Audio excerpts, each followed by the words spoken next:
Salutations, team.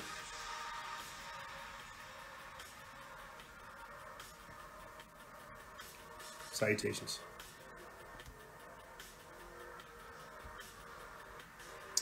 It is Tuesday, which means it is Instagram Crudo, and I'm not going to be playing a video of Antifa members eating a heart to start the transmission off. I'm not going to do that. As informative and as educational as that would be, I don't think that's a good way for me to start the show. So, I'll go ahead and shoot you guys straight, because I don't like beating around the bush. I may seem like a little lethargic or a little out of it. You may not hear the aggression that you're familiar with my voice, because I took some melatonin last night. I took some melatonin with some whiskey last night, and I slept very, very good. And you guys can't see it, but we got at least like 6 inches of snow out there, so it's perfect cuddle weather, man. I didn't go for the hike either this morning, so I don't have 7 miles underneath my belt. So I'm a little, I guess, cool. Is what I'm trying to say. I'm not fired up. I'm not all over the place. I'm not ecstatic. I'm not wired. I'm just, I guess I'm just here doing the show. Let me correct that, Lazarus. Not straight with whiskey. I didn't bang back like melatonin like with whiskey. That's crazy.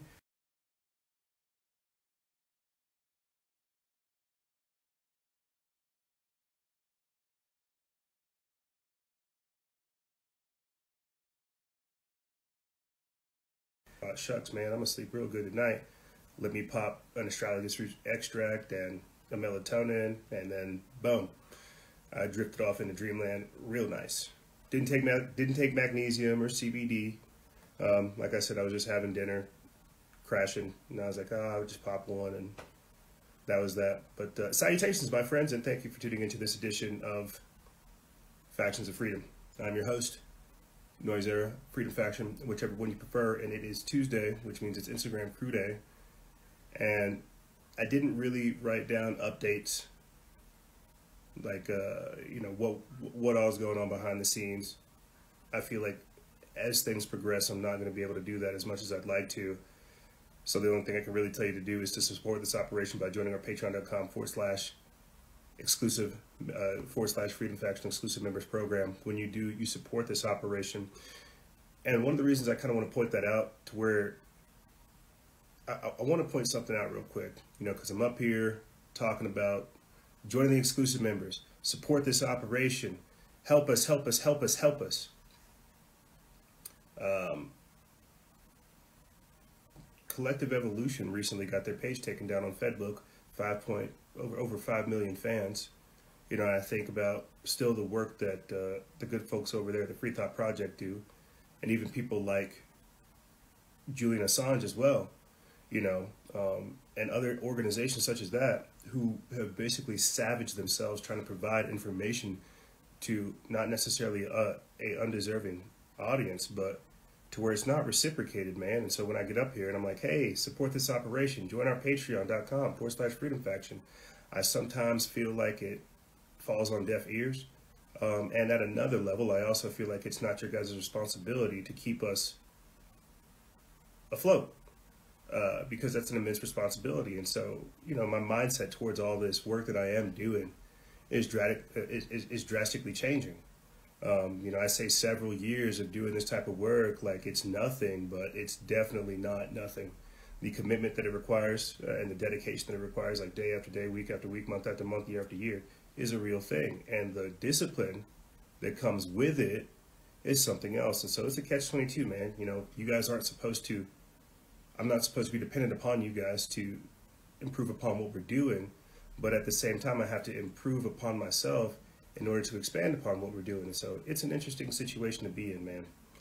And I think when I see what happened to the Free Thought Project, and like I said beforehand, Collective Evolution, they've now launched a GoFundMe that I'll put in the description bar below if you guys want to support them, for situations like this.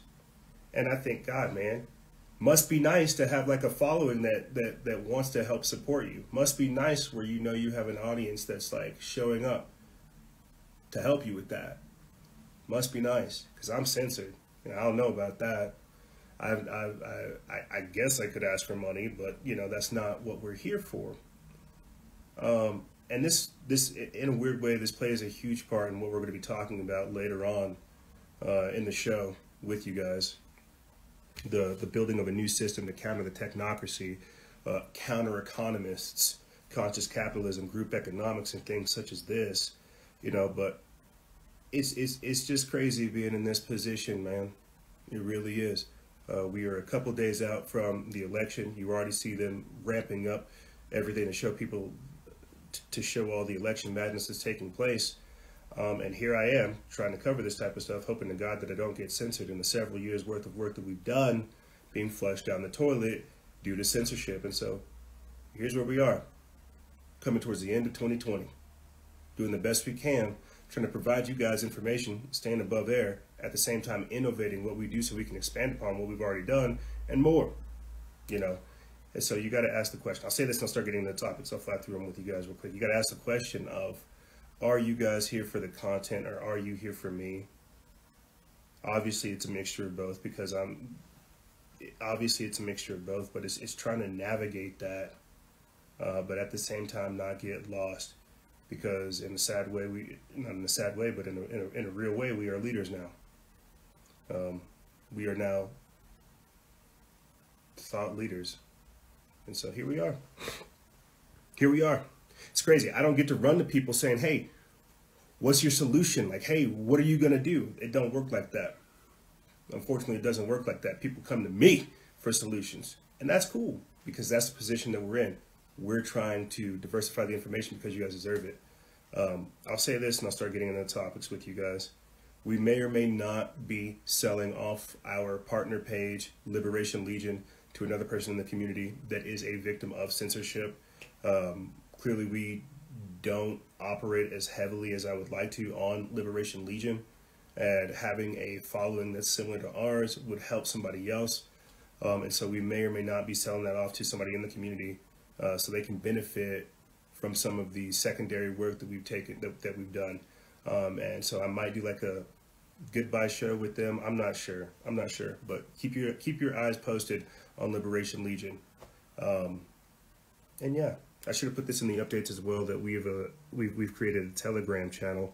I feel like Telegram will be way more effective to us than Discord, but I'll save that for future episodes. Let me go ahead and fly through some of these topics for you guys, and then we'll go ahead and get started. Thank you. We're going to be talking about Agenda 21, Agenda 2030, the Great Reset, right? I think people are beginning to gradually grasp what that means and more. Crippling the power grid, building a new system to counter the technocracy. Some people want me to talk about getting around the digital dollar, the new digital dollar. I don't think that's the case. I think that's a part of the cashless society, but we'll get into that. Things like Bitcoin and cryptos as well. I briefly mentioned it, the Counter-Economists. Something I think a little bit more interesting and more apropos for the time that we're discussing right now is disaster capitalism. Disaster capitalism. A better way for me to describe disaster capitalism is to, shucks, I can't get through it. There's an article from the Free Thought Project that talked about how much money Sergey Brin, Jeff Bezos, Mark Zuckerberg, and Bill Gates have made because of COVID-19. And for long-time listeners, we talked about this. Who stands to benefit? Que bono, who stands to benefit from locking everything down? The telecom and the telehealth industries. And that's precisely what disaster capitalism is, where you have people profiteering off of death, destruction, violence, madness, chaos, and more. So we'll cover that later on in the show. Joe Biden canceling oil and gas, the oil and gas industry, as well as switching to green. The Rites of Passage, the Satanic coming of age, the Black Awakening, widespread civil unrest, Halloween, and God choosing imperfect people. Now, because I have been running errands all morning and haven't really been able to take the time to organize these thoughts, you may see me kind of jump all over the place. I might be talking about something here. I might be talking about something there. I might be over here. But I think the best way for me to intro this is to talk about God choosing imperfect people. Yeah. Because I think a better way of going about this is looking at the overwhelming amount of devotion that's going towards Donald Trump. And yes, he does have immense power and influence, but at the same time, people are beginning to treat Trump as if he's like some kind of God, emperor level king. And I know we have the election coming up. I kind of thought about, retracting some of the statements I said in the previous episode, because I said, voting worked. They wouldn't let us do it. And I myself am not like an advocate, an avid voter. I'm not going out there telling you guys to go vote and things like this. But what I'm trying to bring to your attention is we are in very crucial times. And when I say that God chooses imperfect people, people want Trump to be this immaculate person that's infallible, like Pope Infallible the Third over there or something like that. It doesn't work like that. We are given imperfect people for imperfect times. And a lot of what's happening right now is revelation. And I don't mean just like in the book, I mean like in the Bible, I mean in the time frame, in the concept of revelation. Years ago, whenever I did my episode, Trumping in a Technocracy, whenever Trump became president, I didn't understand how, and I didn't understand what would take place. I just understood what Trump represented as the archetype and what was already taking place. And as he came in, what had to go down. Yes, I have my own personal feelings towards things. Yes, I would like this, that, and the third. But these people are icons and archetypes and figureheads, puppets to a global agenda. Sad truth. And I know people don't want to think about this, but this is the world that we're in now. So when I say trumping in the technocracy, even if Trump doesn't carry out any of the agendas that they are using or that they have on the loading dock right there, shelved, queued up in the chamber, whatever you want to name it as, these agendas are still going to take place. So when I say God's choosing imperfect people, heck yeah, I'm not saying Trump's God chosen, but I'm telling you that we are all imperfect. He uses imperfect people to tell his story.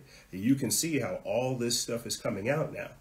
I've been talking about it basically since the entirety of October, that I'm actually very glad that things are beginning to reach this somewhat chaotic and tumultuous point in time, because now people can't hide. People can't act like, oh, this isn't happening. Oh, these people aren't sacrificing children. Oh, they're not trafficking children. Oh, they're not poisoning us. Oh, they're not trying to kill us. And thank the Lord that all this stuff is coming out now. I thank God every day. Thank the Lord that this stuff is coming out.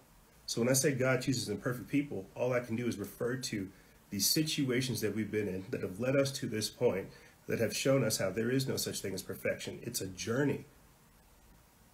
But during that journey towards perfection, you're going to see all that God has done for you and the things that are taking place in the peripheral. Ooh, man. I'll say, this has got nothing to do with anything that we're talking about here. I was with a client the other day, and I ended up spending an additional 2 hours with the gentleman because he was a teacher of religious studies. And, I had a blast. The whole appointment should have taken at least like 30 minutes to 45 minutes, but I was there for like 2 hours just talking to him about, Native American rituals, indigenous people's rituals, honoring your ancestors, praying to God, understanding that there's different interpretations of God, and this, that, and the third. And it was so powerful being able to have like a deep spiritual conversation with somebody without the mask on, that's got nothing to do with politics, because you see how we're quickly losing this component to us. I talk about it on the show all the time, how we're violating the social contract right now. You got people running up to people saying, who did you vote for? Pledge allegiance to me. There is no God. F you, Jesus. And that's a very, very like evil state to be in, if you ask me. It's a very fallen state to be in. And so to get back to topic, let's start talking about COVID-19 as the cover, Agenda 21, and more. When I mentioned briefly to you guys that I did the episode a couple years ago, not knowing what the future entailed, trumping in a technocracy, I think that episode's like almost 4 or 5 years old. I was trying to, again, explain to you guys that while Trump may represent these things, there is the so-called deep state that still has agendas that are going to go through. Yes, he's able to drain the swamp, but these guys have had plans in place since before Trump got here. Yes, he's here, but he's a road. He's a bump in the road.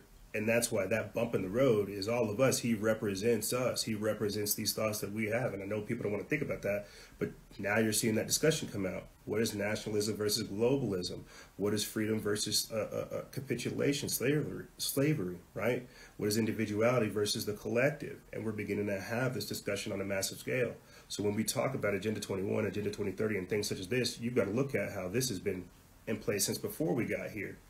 Like this week on the episode, I'm going to have to talk about how Hunter Biden's laptop, the new Federalist Society of China, and how you have a warring deep state in China fighting the Communist Party, but at the same time aligning with the values that we have over here. And so again, you're just seeing this separatization of powers on a global scale, and it's massive because again, these are agendas taking place. Agendas are happening right now. So I don't have it here before me right now, the actual package of Agenda 2030 and Agenda 2040 or Agenda 2050 and things like this. But what I'm trying to tell you guys is there is an organized agenda to rob you of your rights. And this system that everybody is so enamored to go vote for is not designed to help you. This is why I get up over here week after week and tell you to vote with your dollars, vote with your lifestyle. People respect that a lot much more than this little sticker that you got.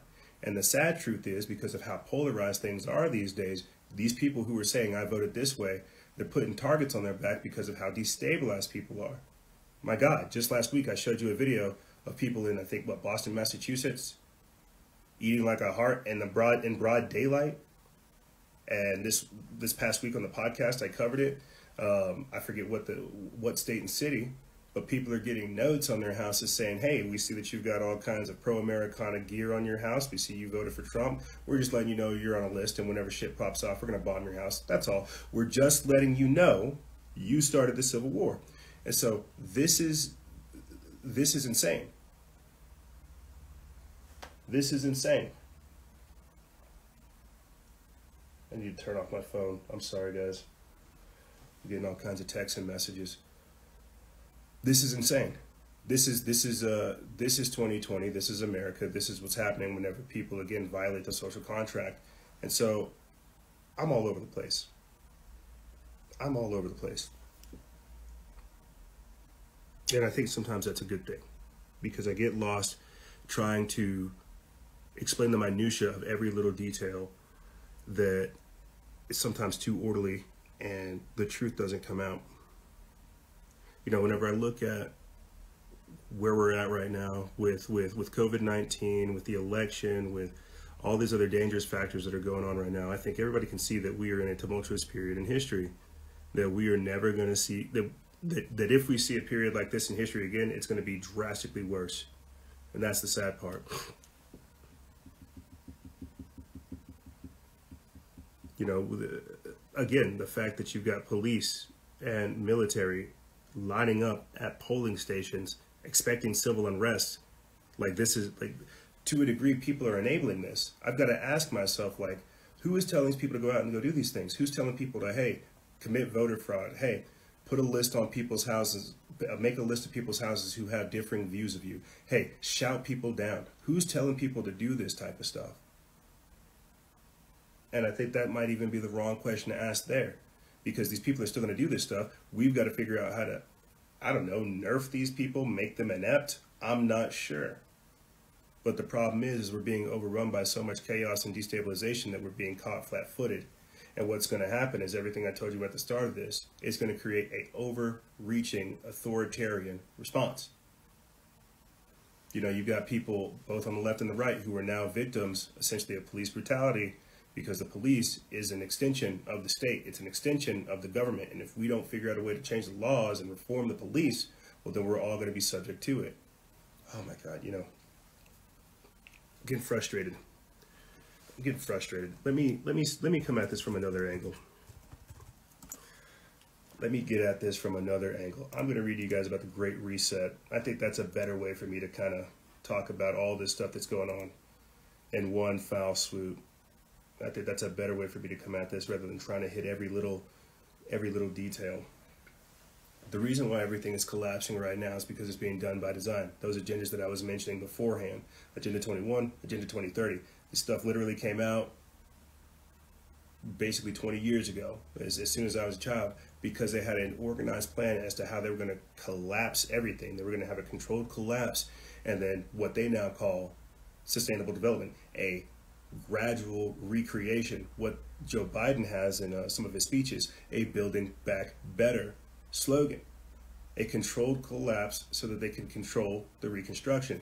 So when we're talking about the Great Reset, something that was over there at the World Economic Forum, I'm not really sure most people were able to catch it because they don't see what they're telling you.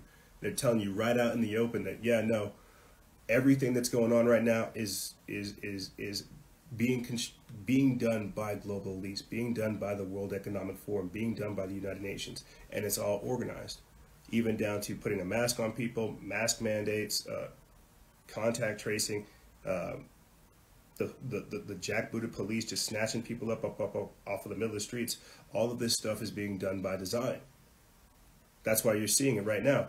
And I said this last week on the podcast episode. Could you imagine UN Secretary General Antonio Guterres and World Health Organization's President Tedros Ghebreyesus now becoming your president and your doctor? Isn't that essentially what happened? That we no longer listen to our own country. We no longer listen to our own president because of, well, Bill Gates, because of the World Economic Forum, because of the World Health Organization, because of the United Nations. We are now seeing right now that our Bill of Rights, the Constitution, things like this, these national laws that we have here, they're defunct. They're thrown out the window.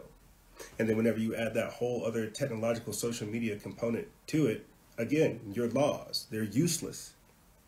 So when I'm saying I didn't understand what I was talking about when I talked about trumping in the technocracy, I didn't understand I'd be talking about this type of stuff. I didn't understand that whenever we looked at COVID-19, we would see the telecom and the telehealth industries boom and blossom. I didn't think that I would see the middle class essentially being wiped out, seeing business owners of America just be thrown underneath the bus. I didn't understand that, but that's again a part of it. We have these riots right now in Philadelphia taking place because of, I think, I forget the gentleman's name, the gentleman that passed away. I think it's Walter something Jr. He passes away. They have riots, but people don't understand. These businesses that are still here, thank God, that are able to still work through COVID, are hanging by a thread. And when you have these protests, these riots, and they break down buildings, bro, you're not taking it to the white man. You ain't taking it to the patriarchy. You're taking it to your neighbor. You're taking it to somebody in your community. You're destroying stuff. These people who can barely hang on, who have to convert to outdoor patio sitting and half occupancy, you're about to burn them down because of some other stuff? People aren't thinking about this. This is, again, a part of the socio-economic reformation, the controlled collapse, the Great Reset. Because guess what? Guess what? You destroy those stores, people got to go online. People got to go to Amazon. They got to go to Facebook. They got to go to all these other places online where the money won't get reintroduced back into the community to where it can help people. People don't think about this type of stuff. Oh, they're just upset. I saw somebody else get rowdy, so I'm going to do it too. I'm going to burn a building down. I played that clip on the podcast a couple weeks ago. That's Antifa's logic. Well, in order for us to bring business back to America, we have to burn things down. It's like, what the fuck? Where is your head at?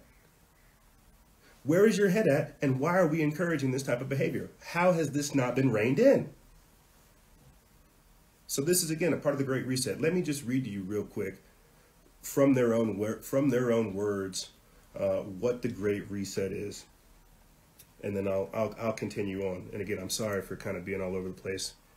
I didn't put the topics together in an effective way, but it says, and this is the Great Reset over there at the World Economic Forum.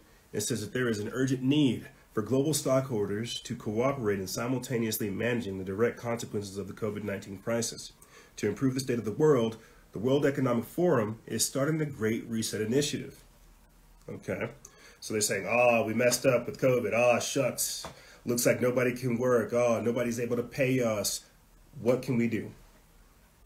The COVID-19 crisis and the political, economic, and social disruptions it caused is fundamentally changing the traditional context for decision making.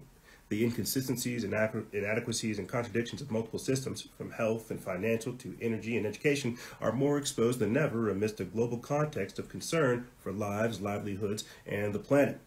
Leaders find themselves at a historic crossroads, managing short-term pressure against medium and long-term uncertainties. Medium and long-term uncertainties. It's like, oh shucks, look at these people over here in America not going along with the program. Look at them opening up their country again. Well, let's just start radicalizing black folks. Let's just start pissing off white folks, and we'll get them to kill not only their environment, but each other, and then we'll just come through afterwards and just pick up the pieces. You see?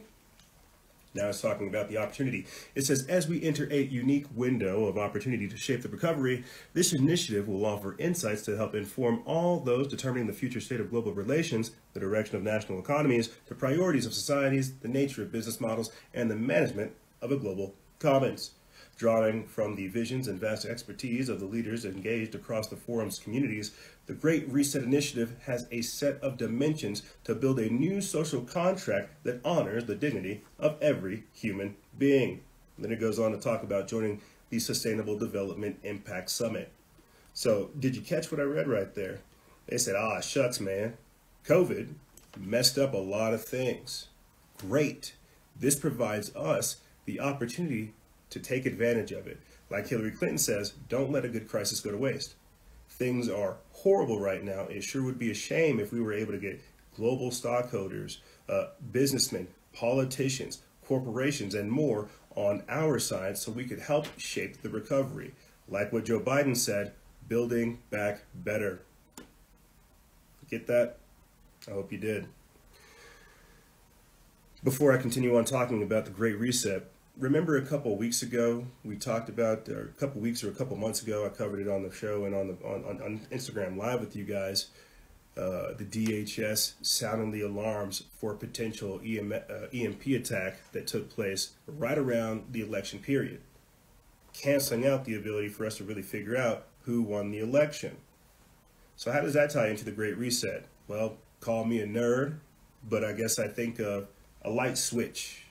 I guess I think of, computers and stuff like that, technology, rebooting things, the Great Reset. They got to shut everything down so they can reinstall the new global operating system. You see, right now, too many people have their own thoughts, their own emotions, their own agenda, their own way to, think for themselves, their own information.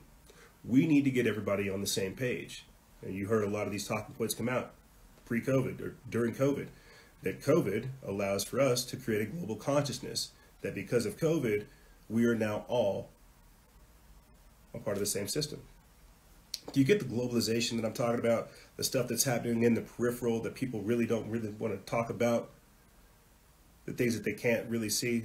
That's why when we see something going on in Ireland, we know it's going to happen here. The same way when we see something take place over there in Australia, we know it's going to happen here. That's why we were so lit for what was going on over there in Hong Kong, because those people were fighting China at their doorstep, and we were like, heck yeah, COVID happened. COVID happened, and instead of us unifying, we all became each other's enemy. Now, we don't have enemies of humanity. We ourselves are enemies of humanity. We don't want a handshake. Social distance, you might be dirty. You see how that happened? It's almost like we were unifying or something. Like we were waking up to the global tyranny that was taking place, and they had to pit us against each other. See how that works? So let's get back to the Great Reset. Let's get back to the Great Reset. This is why you see the dollar being devalued. This is why you see this is why you see them saying, let's just go ahead and lock people down forever. Let's just take away their ability to work for themselves. Let's just eliminate the middle class. Entrepreneurs, you're going right out the window. Let's just eliminate the ability for people to pull themselves up from the bootstraps so they become more and more dependent upon the government. Very, very dangerous. And this is, again, why you don't see me voting for this type of system. My mind just doesn't work like that. I think, shucks, if I see society going this way, maybe I should go this way. You see all these people putting their masks on, and then they got their little cute masks on saying I voted.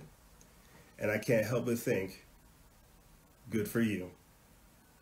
Because we're not really understanding the nature of the warfare that we're up against. People keep throwing their energy into this system saying, you know, if I just vote harder, if I just vote harder, eventually I'll get out of these chains.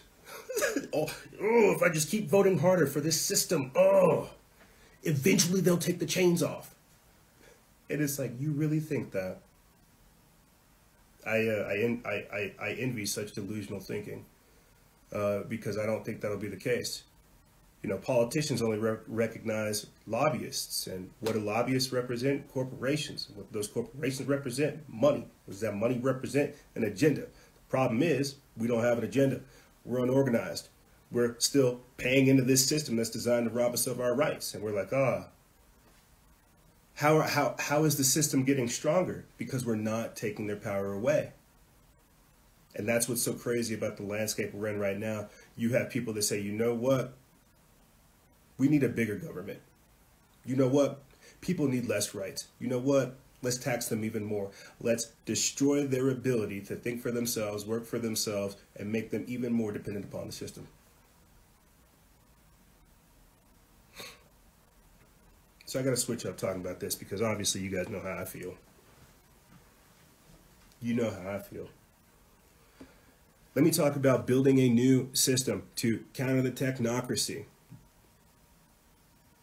Building a new system to counter the technocracy. A pro-human, divinity-inspired, Renaissance-based future.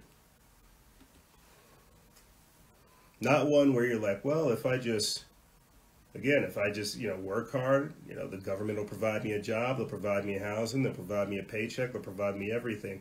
And I don't got to think for myself. I just have to carry out what the government wants me to. Is that what welfare is? I was listening to Jesse Lee Peterson, Reverend Jesse Lee Peterson show. Man, I can't tell if this dude's like trolling black folks or what, because he's black too. But he's like, yo, he's like 70-year-old black dude. He's like, yo, people in my generation, we didn't do all this complaining. Men worked, and that was it. They didn't have time to hate the white man. They was over here getting the job done.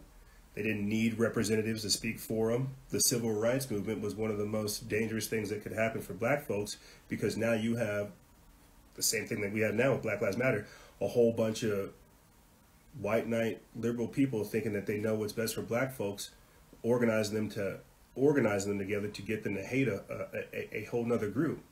And so when he's making these statements, part of me is a little bit frustrated because it's like, wow, look at you disgrace the work of, people like Martin Luther King, Malcolm X, and more.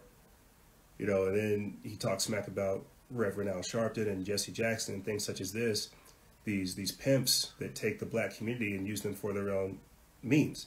And is that not what we're still dealing with today? With Alicia Garza, Patrisse Cullors, Sean Kings, things such as this.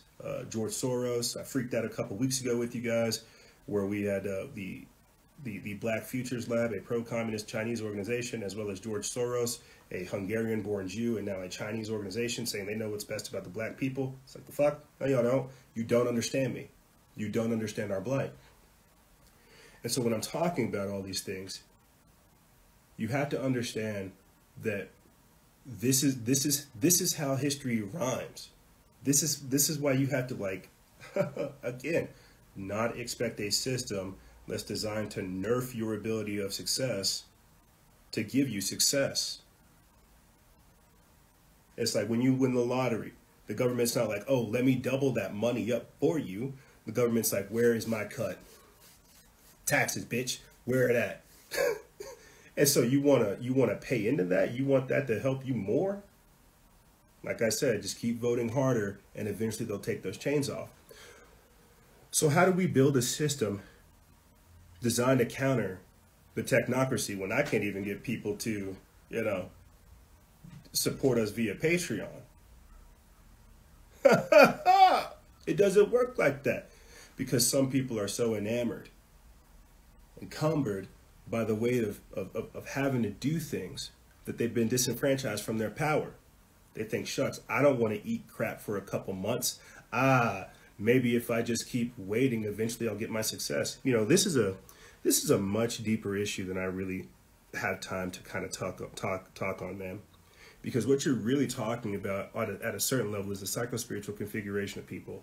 Again, the socio-economic and the socio-political implications of thinking for yourself, voting for yourself, and doing more. Conscious capitalism, combining conscious capitalism with group economics, where you get a bunch of people together thinking about these things, coming up with solutions, and letting that be their voting power, letting that be the voting bloc. People recognize that instead of just like, oh, look at this little sticker. Look at this generic sticker that everybody can get. Remember we talked about it a couple weeks ago. There's like several black families out there in Atlanta. They like pulled their money together and created like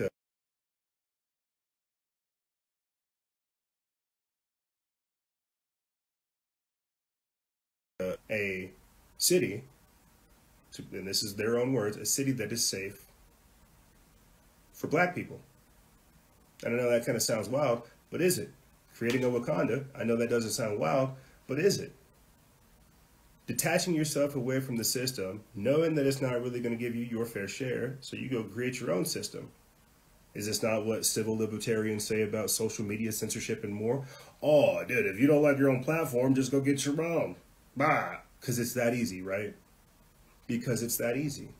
But these are the facts that people aren't thinking of. And so when you're going to the polling stations, my friends, just keep these things in mind, that it is not just your duty to vote. It is also your duty to think. It's also your duty to create. It's also your duty to produce.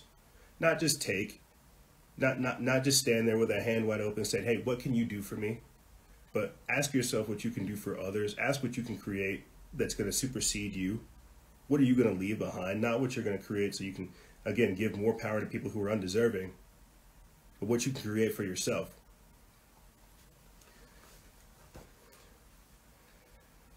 People are saying that the feed is cutting up. That's simply because of the interference from all the snow and the weather events that are going on over here. It's been like this all day. But building a new system to counter the technocracy, a pro-human, divinity-inspired, Renaissance-based future.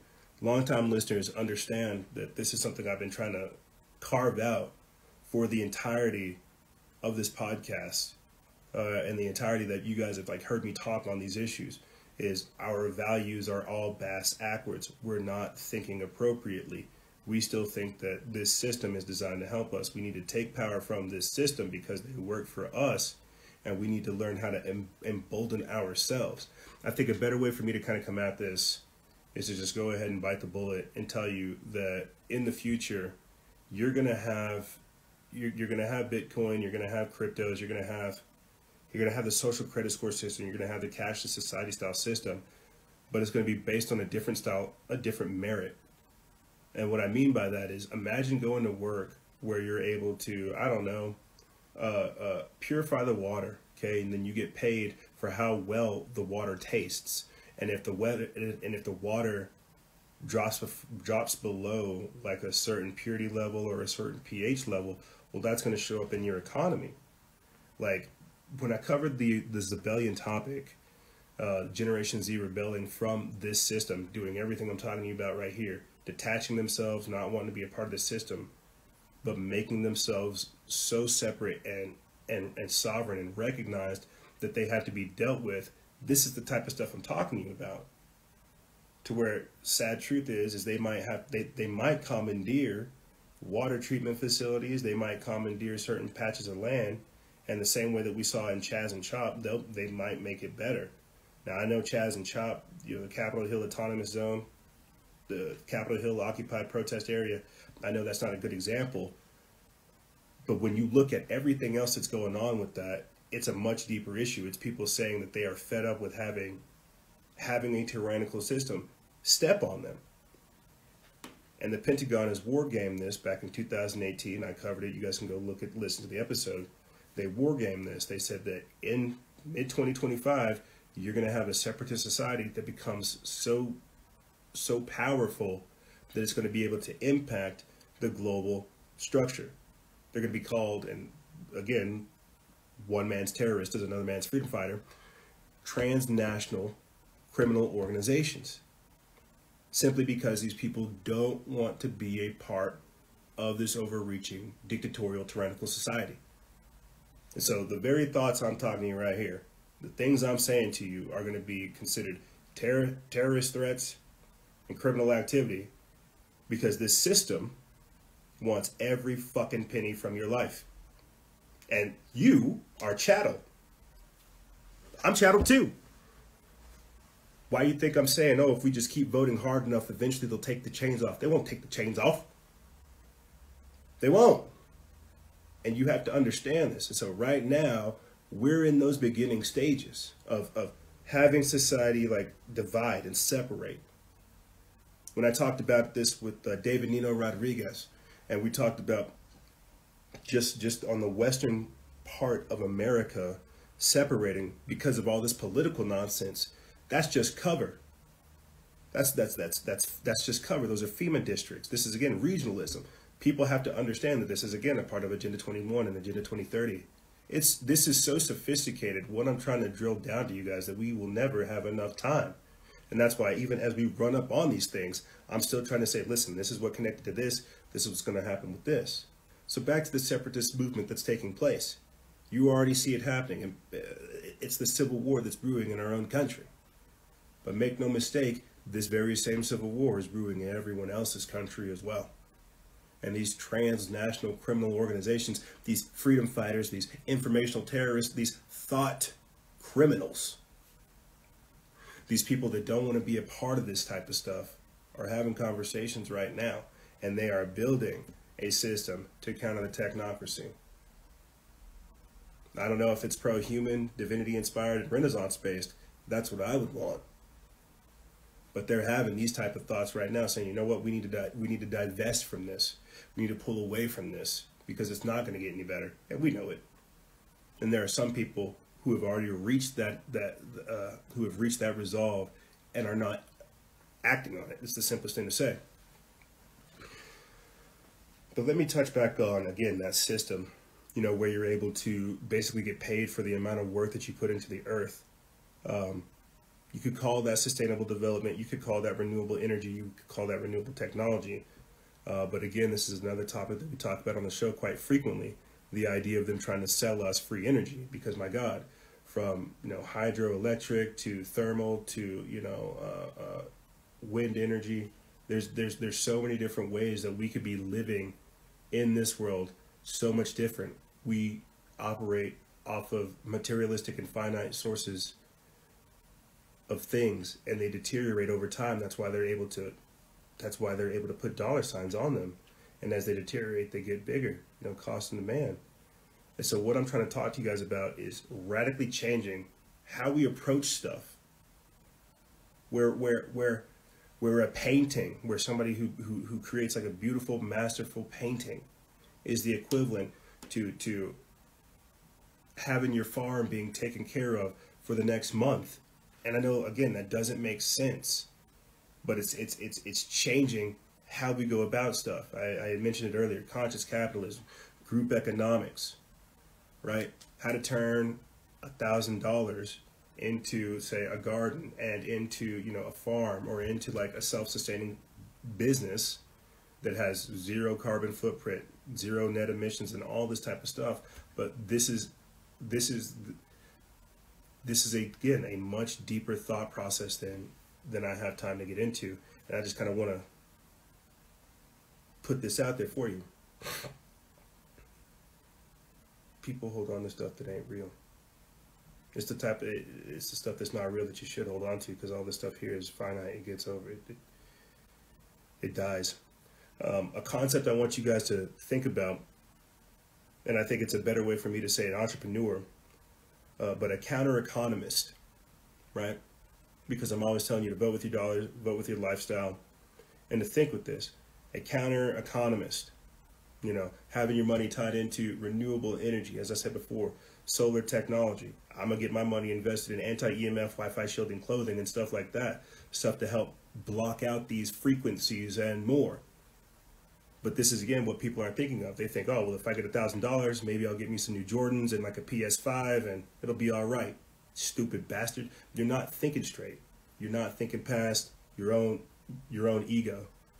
You're not thinking of how you can be more of an asset to everyone else. You're being selfish with your success. And people are entitled to do so. But that selfishness is, again, a finite substance. If you learn to put your wealth in other places, you'll see that come back to you threefold. Because then it won't even be about the wealth that you're giving out. It'll be about the wealth that you're trying to create, because you'll say, you know what? I want to help people more. I want to do bigger and better things. I want to be able to help people help themselves. I want to be able to be I want to have such abundance that my abundance infects people like COVID, to where all they do is start helping people. But you see, we don't think like that. We don't. We don't know how to. We don't know how to.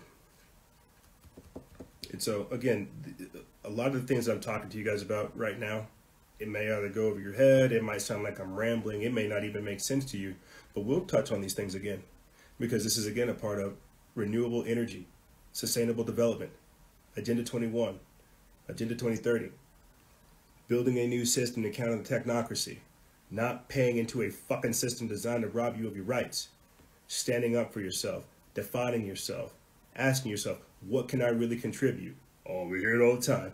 Oh, I'm just one person. Oh, what the heck can I do? You'd be surprised. You'd be surprised what you could do if you put your mind to it. But that's the thing. Why in God's, they don't need to take over anything. They don't need asset forfeiture, seizure for anything. The best thing people can take from you is your mind. I'll say that one more time. They don't need to take nothing from you. All they need to take is your mind. Motherfuckers is lawless, fools is stupid, and people are losing their mind left and right. They don't need to take anything. All they need to take is your mind, and you'll give it up. You will give it up. And people do, man. So when I'm telling you, oh, just keep voting harder, eventually they'll take off those chains. You're not,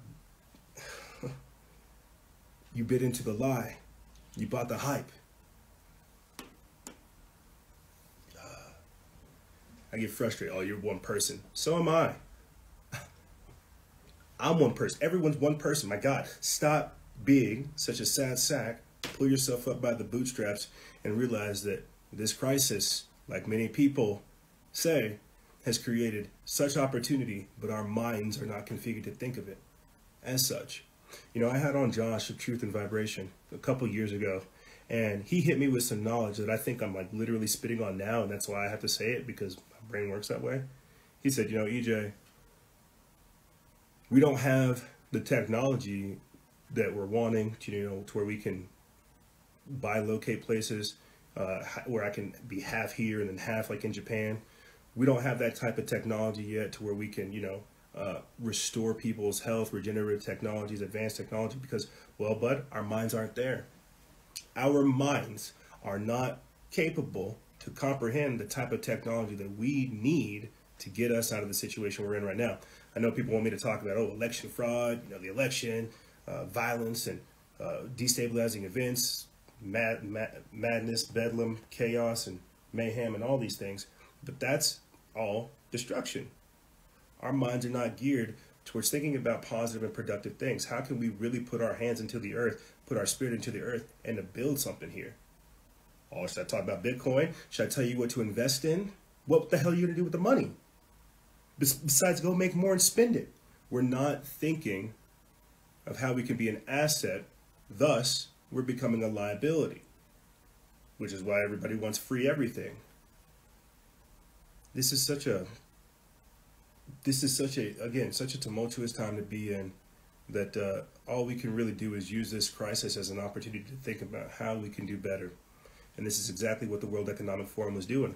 They know what they're doing when they're talking about the global reset. They know what they're doing, slowly choking off the middle class, stopping people from working. They know people don't have savings. Shucks. All of us were working paycheck to paycheck before COVID. And now that COVID's here, none of us can work. So ain't none of us got a paycheck. I talked about that just a couple weeks ago, man. Here in America, as we get closer to the election, 1 in 5 Americans are going to be running out of money. So they don't give a shit about the election. They're unable to feed their kids, man. They're unable to help. They're unable to work. Care about the election? But again, all done by design. All done to disenfranchise people from what very little power they had so that they could, you know, hat in hand, come to the government saying, please, sir, can I have some more? Lord Donald Trump, could I please have some more, eh? Only for us to get smacked down like a child and told, yeah, you can have some scrapes. Yeah, you can have some, but you can never have enough to get you ahead. And that's how people have to start thinking about things. No one's ever going to give you your success, and no one's ever going to give you your future. And while these people may say they have your best future and your best intentions at mind, at thought, that's a lie, a bold-faced one at that. And you have to take your own life into consideration as you begin to make these decisions. You, and I've been saying this basically all October, ironically enough, I've been saying that now it's your guys' turn. Now you have to step through the gauntlet. You have to go through the doorway. You have to say, you know what? I have to do something about this. I can't sit here and let this continue. I've already made my bed. I've already been poor for speaking my truth, and now the exclusive members have heard me gradually begin to talk about getting my wealth and my money together. I've already been poor, I've already been ostracized from society, lost my friends, done all kinds of crazy stuff that I'm very proud of and more for speaking the truth and living in this. And now we're about to see a whole nother level of it take place. And when I'm telling you that you now, whoever's listening, it's your turn. And you're going to go do it. And that's how crazy all this is. It is an incremental path waking up. And the future is promised to no one. Shucks, I could be dead in my sleep. I could get shot in my sleep. All I can do is be honest and true to what I am. And so when I'm telling you guys that now it's your turn, well, are you going to wear the mask? Are you going to wear the mask? Where are you going to wear the mask? Are you going to excite other people? Are you going to inform other people? Election talk, voting stuff. Let's talk about it. Are you going to get in politics? Are you going to start a network? Are you going to create a website? Are you going to create a page? Are you going to create a movement? Are you going to create a fund? Are you going to create an organization to help your local neighborhood? Are you going to create something that can be transplanted around the world? I mean, my gosh, these are the thoughts that you have to have while we're being affected by these things. There's a reason why they're putting censorship in, because courage is infectious. But they don't want people to be courageous. They don't want people to build this, again, this pro-human, divinity-inspired, Renaissance-based future where everybody's able to have a piece of the pie, to where we're able to help people move forward collectively as a whole. No. They don't want that. They do want people to move forward, but they want to do so in a controlled fashion. So the ball's in our court now. It couldn't be more obvious that we're under assault. But the real question is how are we going to respond to it? Are we going to buckle? Are we going to, again, vote? Vote for more slavery? This is something people need to think about, man. You know, that's why when I say that this system is, when talking about this system designed to counter the technocracy, it's a deeper issue than you think, because it's not just money. It's not like, oh, let's just dissolve the Fed and then we'll be all right. It's like, no, you've got to think about the trajectory of things. You've got to think about building momentum. You've got to think about how all this takes place. Free your mind says the Dems are your problem. So are the feckless Republicans that allow for this to take place. The useless Republicans that allow for them to embolden their actions only for them to double down and carry on. They're just as complicit. That's why silence is compliance. If you guys aren't standing up, as far as I'm concerned, and Ted Cruz has really turned the corner on how I think about him, I don't really see a lot of Republicans standing up at all. They've been bought or paid out, bro. We've been sold out. That's one of the reasons why China's trying to get up in here, because they feel like they are owed our country and we've been sold out.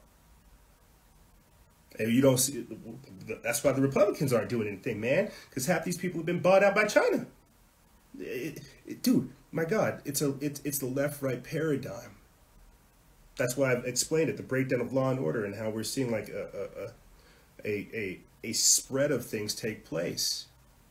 While we're seeing no more Democrats and Republicans, and now while we're seeing fascists and communists and socialists and all these other ists, because things are changing.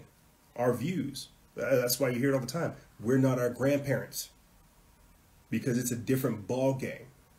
We're not just dealing with Lil old America now. We're dealing with the world.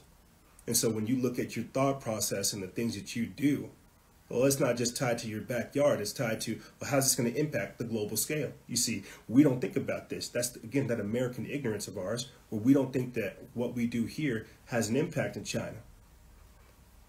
What your phone might have cost a family. How kids in Africa are still starving. How kids in China are working in sweatshops to build your phone. We don't think about this because it's too far from us. And so when I'm asking us to think about building a new system, clearly it will be impossible for me to achieve in my time frame. The same way that we're a part of a system that's incalculable to us right now, yet those before us came and built this. We have to start thinking about what we can do yesterday, not for ourselves, but for everybody else, and how we always have to put our best foot forward. The timer just popped out. It's telling me I got about a minute and 40-something seconds left. I think I'll come back with you guys and talk about the Black Awakening, widespread civil unrest, Halloween, Rites of Passage, the Satanic coming of age, and more. But I think that this was a good way for me to kind of gradually approach the topic of the socio-economic reformation, the socio-political reformation, the Great Reset, the controlled collapse, the financial chaos, and more.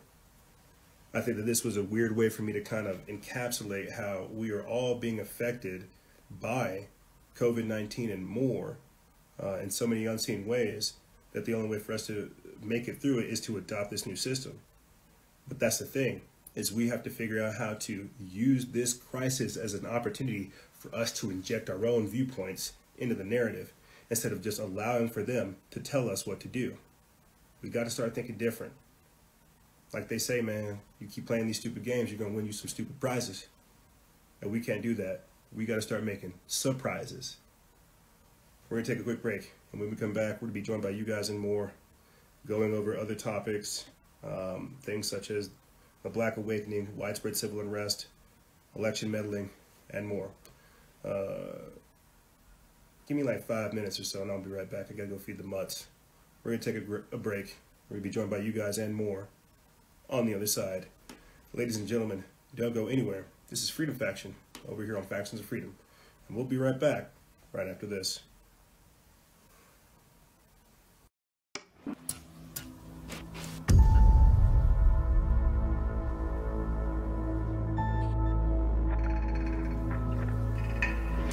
Understand what's going on around you. You are in a state of war, and you have precious little time to save yourself.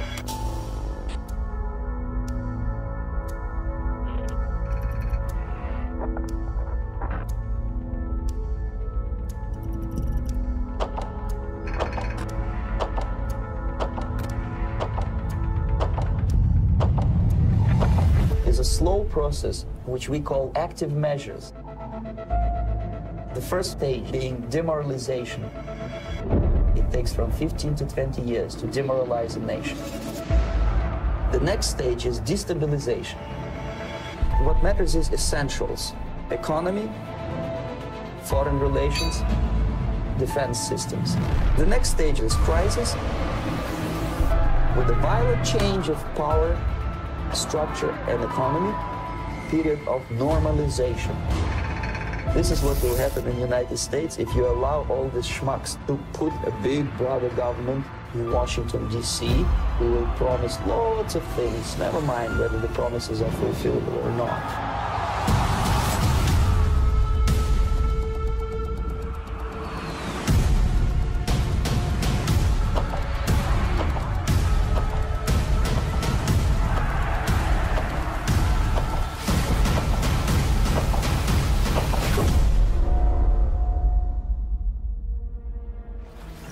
The time bomb is ticking, but every second the disaster is coming closer and closer. The danger is real.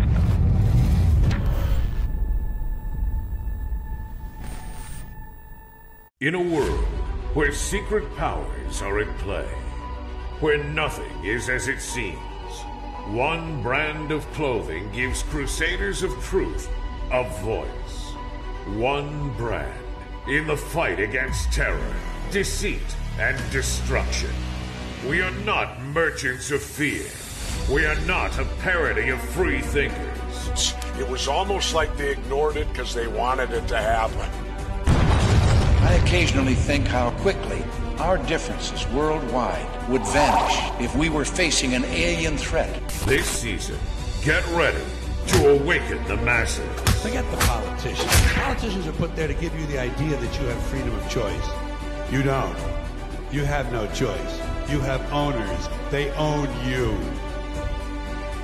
Forbidden clothes. Because if you know, you know. I learned a lot. And I learned that, I learned a lot. Anyway, Bo is associated here. Anyway, the point I want to make is I learned so much. I learned so much. I learned black, white, all colors, all backgrounds. But I mean, come on, man. Men, women, gay, straight, everyone deserves a shot. You know, come on, man. You know the thing. You know what I mean? You know the thing. You know what I mean? Come on, man. What I have to do is I have to continue talking about the things. Come on, man. I came down here because I remember the first bumper sticker I saw. I learned that I got hairy legs that turned blonde in the sun. And the kids used to come up and reach in the pool and rub my leg down so it was straight and then watch the hair come back up again. Then I learned about kids jumping on my lap. I love kids jumping on my lap. Oh, I'm in trouble. What are we, nuts? Dead. You know. Come on, man. Give me a little break here. Get a life. Taking cocaine or not? What do you think? Huh? Come on, man. Black, white, all colors, all backgrounds. But I mean, come on, man. Men, women, gay, straight, everyone deserves a shot. You know. Come on, man. You know the thing. You know what I mean? You know the thing. You know what I mean? Come on, man. You have a problem figuring out whether you're for me or Trump, and you ain't black. Come on, man. The Corn Pop was a bad dude, and he ran a bunch of bad boys. I can hardly wait to meet with that guy who is the stable genius. Come on, man. I am very willing to let the public judge my physical and mental my physical as well as my mental fitness. Come on, man. Poor kids are just as bright and just as talented as white kids. Wealthy kids. Come on, man. I mean, come on. Take a look at the record. I know a lot of weed smokers. Come on, man. Black, white, all colors, all backgrounds. But I mean, come on, man. Men, women, gay, straight, everyone deserves a shot. You know. Come on, man. You know the thing. You know what I mean? You know the thing. You know what I mean? Come on, man. Why the hell would I take a test? I am, come on, man. What the fuck, bro?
Holy crap.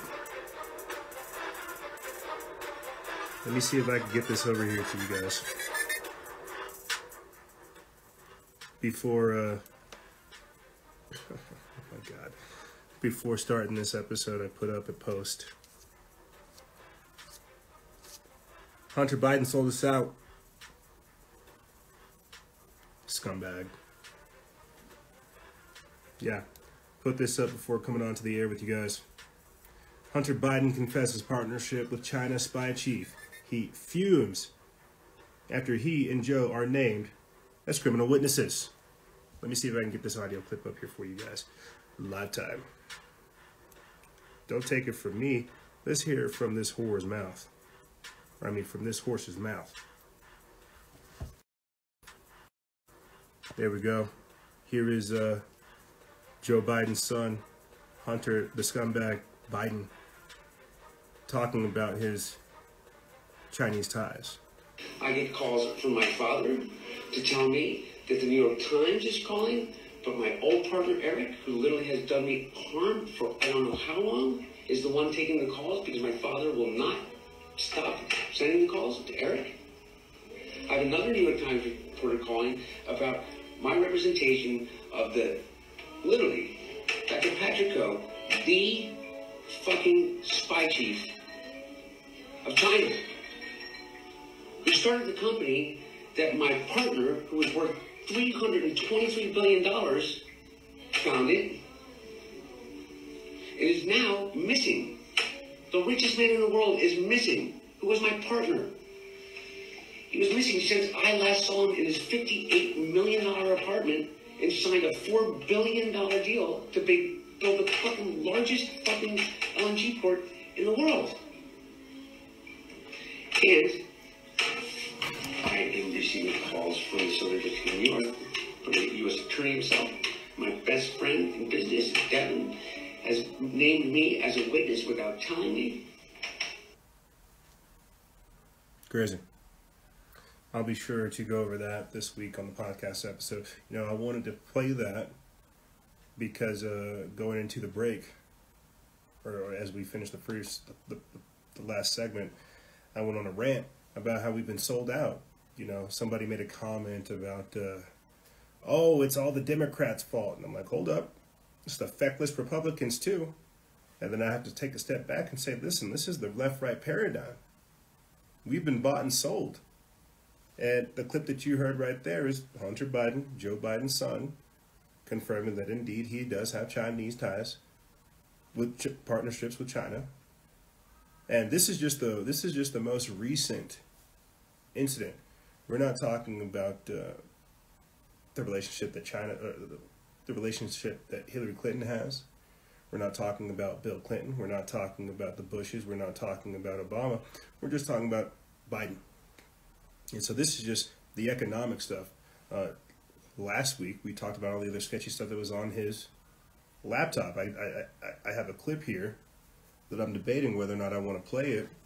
It's the whole thing itself is like 15 minutes long, but and I don't even know if I want to describe this to you guys, but it's of that same crackhead you heard right there, Joe Biden, or Hunter Biden, literally being touched inappropriately by a child, by an underage child. I have that video sitting right here in my video clips on my phone, and I have not brought myself to post it because, well, I'm not going to talk about child pornography or pedophilia. I'm not going to put this type of stuff out there, but this is the type of stuff that they're engaged in. But the most interesting part about this video, this 15-minute long video, is it talks about the new federalist state of China and how they have information on certain politicians, compromising them so that they do the bidding of the Chinese. And so again, what we're talking about is a warring faction within China that doesn't go along with the Communist Chinese organizations or the Communist Chinese Party's talking points. You have, again, the same way we have a deep state and a civil war going on outside of our own government is the very same way that you have that going on in other countries as well. And make no mistake about it, the ultimate goal is still unification and globalization, just under better terms. Ask yourself if you want dangerous freedom or comfortable slavery. And with that being said, salutations, my friends, and thank you for tuning into this segment of Factions of Freedom. I'm your host, Noise Era, Freedom Faction, whichever one you prefer. And going into the break, as always, we talk about a lot of different things. It's like trying to pump the brakes on a train. Sometimes it's impossible. And so what I wanted to do with this segment is switch stuff up. Give me 1 second. I wanted to switch stuff up and kind of go down a different thought trail, so to speak. And maybe I'll touch more on, like, the building of a new system on this week's podcast episode, but I wanted to switch up in this segment, kind of getting again into the more occult and esoteric aspects of everything that we see going on. Rites of Passage, the Satanic coming of age, Rust Dizdars, the Black Awakening, widespread civil unrest, Halloween, again, God choosing imperfect people for so many different missions. One of the things I appreciated that I was able to talk with that teacher of religious studies the other day about is, again, just the history, mythology, religion, culture, tradition, like all of these different things and these components that come together that describe like where we're at right now. And believe it or not, how right now we're actually creating a whole new form of spirituality with these type of devices. The fact that we're just scrolling through what we should call the Black Mirror shows that we're kind of abdicating this spiritual component to humanity, and we're giving over our power. Again, electing the technocrats to think for us. Like, my God, these phones are not making you smart. They're making you stupid. They're making you lazy. They're making you bored. They're making you ignorant. They're killing us.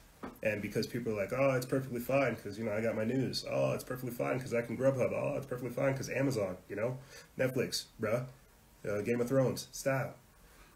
People don't understand what that does. There's a certain mysticism that comes with wonder. There's a certain mysticism that comes with asking questions. There's a certain beauty that comes from figuring stuff out on your own. And while telling people to research is something that is important, I definitely advocate it. Don't come at me with your feelings and ad hominem attacks. Come at me with facts and information, and we can discuss this. I'd love to, but that's not what's happening. Now you get, oh, shut up, racist. Are you a Trump supporter? What are you? Are you a bigot? It's like, wow, I feel generally sour. I generally feel sorry for what is happening to my fellow human. I really do.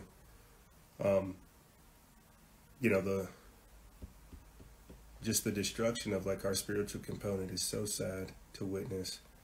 And so I think this would be a better way for me to kind of start getting into these topics. Rites of Passage. This is something that we had talked about on the previous episode. I wasn't able to give you guys a clear-cut example of of what a rite of passage was, other than me saying I killed my chicken. But think about what rites of passages are. Getting into your first fight, having your heart broken, buying your first car, getting your first house, making your first $1,000, making your first like $10,000, there's so many different ways to apply that thought process of what constitutes as a rite of passage that it's been taken from us. And so to kind of talk more of what my points are, those rites of passage are being taken from us. Therefore, we're not sure how we're supposed to grow up. And so we keep ourselves at a state of arrested development. We don't progress. We don't grow up. We don't overcome generic things that every human has to encounter. Thus, we stay in a state of arrested development. And so when we don't choose to step forward through that window, when we don't pick up the gauntlet, when we don't accept the mantle, when we don't understand that it is now our time to act, well, then we're going to forever wait for somebody else to. We're going to wait for somebody else to take those steps that we want to take, but to a degree we're ignorant of taking because, well, we chose to scroll instead. And so while some people didn't choose to scroll, some people chose to invest their time, some people chose to build things, some people decided to make that system to counter the technocracy, they stepped through. They're in the gauntlet. They're in the arena. They don't get the ability to say, oh, I don't know what's going on. I can't contribute, because they contributed. And it's very easy to Monday morning quarterback and say, and call the shots when you're not in the game. You got to risk it to get the biscuit, bro. You got to get some skin in the game. You've got to do something about what you're witnessing. You simply cannot just analyze things. You have to implement things. And that's a part of the rite of passage that I don't think people get. They don't understand that you have to eat crap. You got to go through the hardship. You have to embrace that suck, only for you to realize that you're not supposed to stay there. And so whenever they shut down schools, you're no longer able to have contact sports, right? Traditional fighting's been thrown right out the window. Shit, you'll get stabbed sometimes by people you start fighting with them. You know, healthy rivalries are shunned upon. Now it's just competition, politics, and hatred, and such polarized tension that it's not healthy. Again, rites of passage that we're all supposed to go through. You're supposed to get a little dirty. You're supposed to get bruised up. You're supposed to get cut. You're supposed to get bloody. So you realize, I ain't about that life. I'm not supposed to do that. But see, because of, again, the scrolling, you got people that'll talk all kinds of smack and not get hit in their mouth, realizing, wow, I'm a disrespectful person. I shouldn't do that. Maybe I should work on some things. Maybe that person that smacked me in my mouth might be doing me a favor. You see, we don't think about that. We don't think about that. Pleiadian, I'm going to ask you kindly to please stop talking. If you want to know what happened to my chickens as to why my rooster had to get killed, please go back a couple episodes. Otherwise, keep your comments to yourself, my friend. With all due respect. And again, rites of passage. So because these rites of passage are being taken from us, we don't grow accordingly. Which leads me to my next point. The Satanic coming of age. The Satanic coming of age. And I went over this with the exclusive members, that right now we are seeing a tremendous amount of Satanic coming of age stories, that we're seeing a lot of villains being created right now, and that, you know, the environment is ripe with strife, and that this is not going to be a healthy next couple of years, that these are all factors that come into, again, the rites of passage. So when I'm saying Satanic, I think the easiest way for me to say it is the inverted coming of age. I'm not saying like, oh, you know, Satan's out there raising up children and making them evil. No. I think what I'm really trying to say is like the inverted coming of age, where we're regressing deeper, essentially into children. And I know that doesn't make sense, but hopefully I can explain it as we go over this. I briefly talked to you guys just now about the rites of passage that we have to go through, different things that we have to do to kind of reach that end goal to, you know, become like a better version of ourselves, what we would think the traditional way of going through things. With the inverted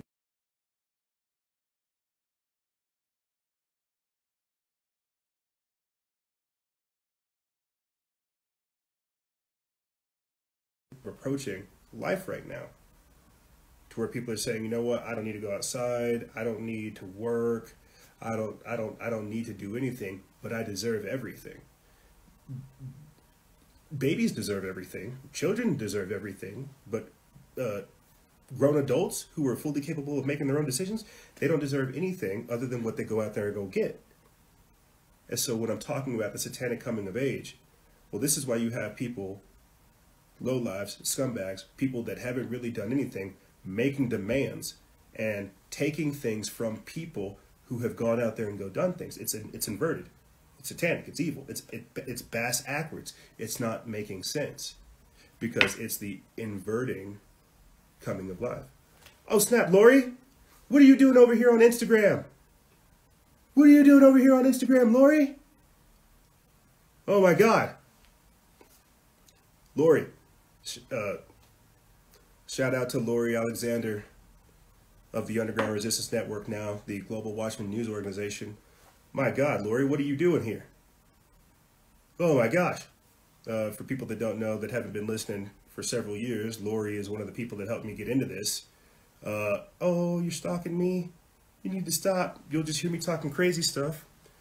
Me and Lori have done tremendous shows together. We've interviewed Fritz Springmeier. We've interviewed MK Ultra people. We've done shows on, you know, on God, you got me on Twitter page right now. On the Elder Protocols,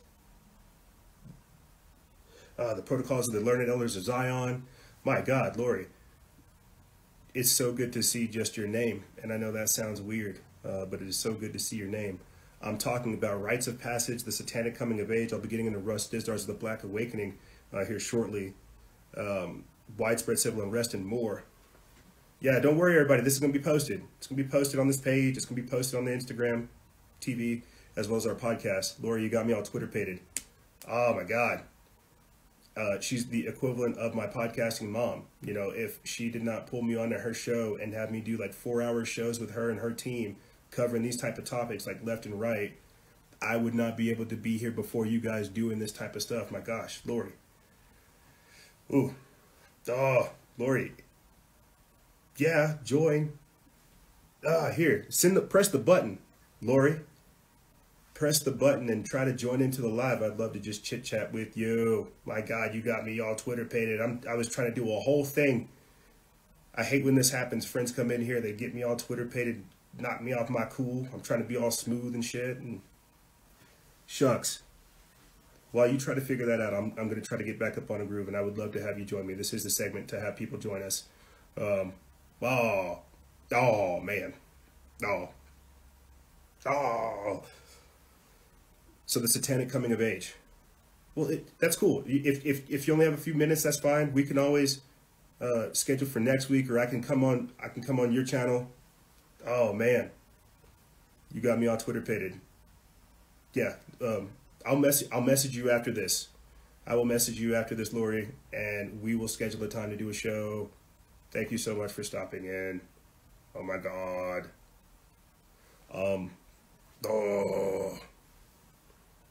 Lori. Hold on. You guys got to give me a second. I'm breaking profession. Oh, okay. Maybe next time. Maybe we'll schedule. I'm sorry. I'm sorry to everybody else. You guys see me get on Twitter-pated. It's like talking to your mom / sister. Good Lord. Okay. Yeah, no, we'll schedule a time to do a show either on your chat or on your page or on mine, but it's so good to see your name. Oh man. You know, I think a better way for me to start talking about all this stuff, connecting the rites of passage and the coming of age and stuff like that, to get back into the flow. I briefly talked to you guys about how Lori was one of the people that helped me get into this type of work several years ago. You know, we were supposed to do shows with Tifa Quayle. She's familiar with Russ Dizdar, a fantastic person who's been doing this type of work for, gosh, almost 30, 40 years now. Like I said before, we've interviewed Fritz Springmeier, the author of Bloodlines of the Illuminati. If you guys are not familiar with Lori Alexander, I've done a bad job of hyping her out, because were it not for her, she would not have helped kick open the doors to get into this. I talk about the several years of work that we've been doing this, and Lori is a huge part of that. You know, I think this is a better way for me to start getting back into the topics. I come from a hip hop EDM rap festival kind of mindset. Just last week, this past Friday or past Thursday, it was 5 years ago that I won a trophy where me and my rap team were crushing it. We beat everybody there, and so they gave us a trophy. And you guys hear me talk nothing about rapping at all, other than leaving it. And so while I was leaving rapping, delving into this type of work, trying to put the pieces together, I don't know how, I thank God for it, but I stumbled upon Lori and her page exposing Satanic World Government and the Underground Resistance Network. And at the time, They had hundreds of thousands of likes. This is pre-censorship. This is pre-censorship on Fedbook. And so, you know, she was doing shows night after night after night. And so that really forced me to say, you know, you have to have your facts together because people want to hear what you have to say. You don't want to waste time, and you understand the severity of what you're explaining. And so you have to be on point. Lori was one of the people that helped me kind of really get into this world of stepping in and doing this type of work. And so when I talk about being the Southern Baptist Christian, and then a Unitarian, and then a Buddhist, a Taoist, a Theosophist, and then myself coming back to Christianity, it's because of how that evolution has taken place over the past several years. And when I'm trying to talk to you about the coming of age that I've gone through, from both the hip hop to the rap to the protesting to, you know, the information collecting to the activism to now getting involved in my community and, you know, starting charities and crazy stuff like that. I wasn't supposed to tell you guys that. My bad. I was going to save that for later on, but I'm working with some people to start a charity. And that's what I mean. Overcoming parts of yourself so that you can put your best foot forward when doing this type of work. But that mentality is definitely something that's been shunned on. And so, Lori, you could not have popped in at a better time, saying what you did, just showing us your name real quick. And so what I'm trying to talk to you about, not necessarily the satanic coming of age, I'm talking about the inverted coming of age. Not a goddamn person gave me any of the success that I have today. They gave me an opportunity and a chance to show up, and I did. And were it not for Lori showing me this whole world that we had to go fight for, I wouldn't have done it. But see, that's why it's now on us to kick down the door for other people, you see. Because it's not for me that I'm doing this, it's for you. It's for everybody else that's out here doing this type of work that doesn't know, that doesn't know the landscape, that feels fearful or scared of even doing this type of stuff. That's who we're here for. We have to make a safe and comfortable landing, a cushioned area, a cushioned spot for people that come in after us. We're ambassadors for the future, agents of change. And this is all stuff that I've learned doing this type of work. And so here, let me get somebody on real quick, and then I'll get into the other, the other topics. Kalinda, join us and give us, oh man, my bad for taking up some of your guys' time with my my antics. Kalinda, it may or may not let you join. We've had connectivity issues all day. Send the request one more time if you can. It might not let you join, but while that's taking place, let's get Kristen in here. Kristen. Yes, ma'am, Lori, I will. Kristen, how are you? Oh my gosh. This is my second time being on here, but I'm just so thankful, and, you know, talking about Christianity too. Oh my gosh, I was like eating. Oh, you're fine. I was burping. You're okay. But I just love the support group system. Like, I'm so thankful of you, and I like your haircut, by the way. Thank you. It looks really cool, and I know it's been an uphill battle. Sometimes we feel like, or you feel like scared, or other people, but it's, once we have God on our side, like, there's nothing to, I'm sorry, oh my gosh, you're I'm okay. a mess right now. You're okay. I just got back from my therapy and just trying to heal, and honestly, like, people hurt people so badly. Like, it's crazy how much, like, we don't really deserve it, and the devil is real, and he wants us to suffer and be persecuted, but just trying to heal, like you just said, or do that inner work.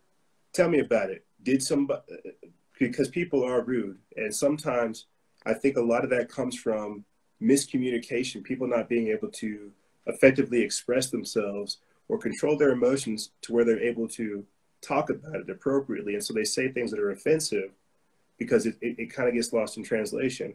Is that kind of what you experience? Like somebody not being conscious of or aware of how you feel on certain things and being a little bit dominant in their own feelings, selfish somewhat? Totally selfish, like exactly what you said. Like, it's just horrible, like how people could just use their power over you and, you know, make you feel small and intimidate you, and it goes a lot, like, you know, and that's why we have to be careful being in relationships, and, you know, even married couples deal with it too. I'm married, and, you know, and it's kind of scary too, because, you know, you think you're with somebody that like really loves God, but, you know, sometimes they use religion to hide behind. Yes, they do. And that's, I'm sorry to cut you off because you're entirely correct. A lot of people don't, no one has power over you other than what you allow for them to have. First and foremost, no one has ever had power over you other than what you've allowed for them to have. That's the key thing to understand, is that people have a perceived stance of power that they've been allotted. And the same way that it's been given, it can be taken. And that's what you have to realize, that is your power that you're literally loaning to somebody else. And if they put them on blast, tell them, hey, listen, I'm not allowing for you to do this anymore. Here's your ultimatum. You can either have this, whatever you're doing, or you can begin to respect me. And that's you saying, hey, I see what you're doing. I know you think that you're being a godly man. That's not the case. What you're doing is you're using this as an excuse to abuse me and to go over me. You need to say that this power, this relationship is just that. It's a partnership. What I allow for you to do is the same thing that you allow for me to do. And I'll take back any of that energy, any of that power, the minute that it becomes imbalanced. So first and foremost, recognize that you always had the strength. You just let that person hold on to it for a quick minute, and that's it. For too long. For too long, and you're totally right. Like, you know, we could always switch things around. Yes, you can. I can't believe, like, oh my gosh, I'm just so naive, but, you know, I believe in God, and I know people could change, but it's just always that hope for someone to change, and that hope is just, that's what's like killing me. That's what's going to save you too, though. The hope is what's going to save you, and the faith is what's going to pull you through. Because guaranteed, that person doesn't have hope without you, and that you give them that faith. That's what you have to understand. That is your primary thing. People always take advantage of people with kind hearts and sweet souls, man. But that's what's going to get you through it. And even if you're experiencing this hardship right now, you're learning some lessons. And that's that hope that it will be better. That's going to pull you through. And you have to use this instant and this moment, whatever it may be, as a teachable moment. You'll get through this. And it's because of your faith in God and the hope for a better tomorrow that's going to pull you through this. Just realize that right now, this is a moment.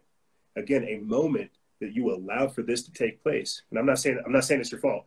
I'm saying that, you know, in the organization of everything. I believe in total accountability. Like, I mean, as much as I want to blame other people, like, I just have to take accountability of my own actions and words and my direction. And I have a beautiful son. He's right here. Noah, do you want to say hi? Oh, hey, Noah. Hey, Noah. Hey, buddy. And he's been such a blessing, and like all I could do is just pour my love into him, and he gives me tissues if I cry, and he makes me laugh, and he keeps me going. So I'm good. I feel really blessed. You are, in more ways than one. And I bet the person whoever caused this hardship, fool's going to lose a good person right here. I'm telling you, does not know what he's losing. I'm just letting you know. You seem like a sweetheart. You seem like you got a good head on your shoulders, but don't let this moment get to you. You are stronger than it, and you will persevere. You and Noah will get through this. Thank you so much. I love your videos, and like, God is real, honestly, and Satan is real too. And we live in really, really scary times. Like it says, I became a part of the LDS church, and I thought it was really, really bad, and I was against it. But honestly, it's been a really big blessing in my life, and I gained my own testimony of it. Good. And I got my patriarchal blessing, and it's just been amazing of the direction that God has over my life. And good.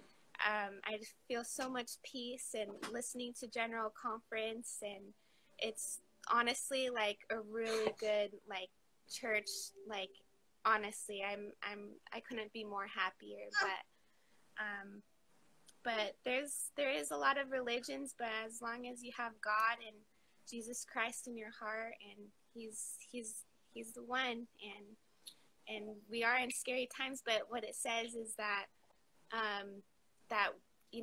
if it weren't be for God and our faith, like we wouldn't even be able to survive. Like this really, is true. Like in these end times. So, this is true. Yeah. I hate to cut you off, but no, you're 1,000% correct.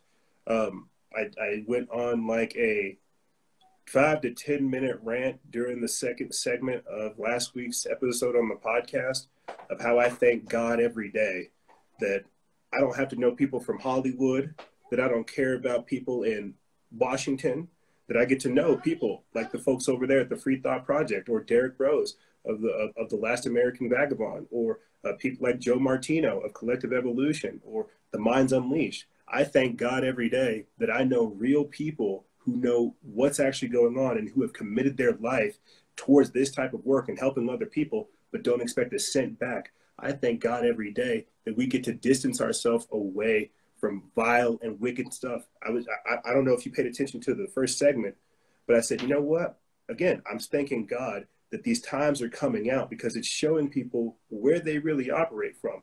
Do you want to engage in this type of behavior? Do you have these types of vibes and these type of thoughts? No, this is forcing people to make those decisions to say, you know what? I want to understand God's will. I don't want to go the way of the world. There's got to be something different. And there is. But people have to understand it's a sense. The same way me and you were having a conversation right here, the same way that there are relationships out there, it's a relationship that he wants, but you got to seek him out. And this right here, this is not a relationship. This is a toy. This is a distraction.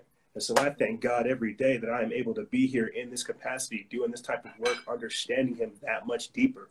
So there's so much joy in giving and receiving, to be honest. Like I'm so thankful for like the good people that I've came across, because I've realized there's not that much good people out there, and people really don't care, and they're really materialistic, and they don't want to think about the things of God or preparing or anything, and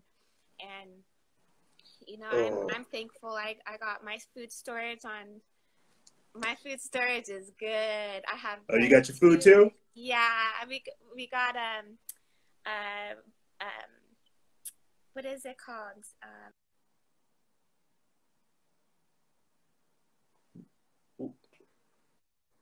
Got those Mylar bags with the oxygen absorbers, good. And we have beans and rice and big two barrels full, 55-gallon, and then have a 55-gallon of water with water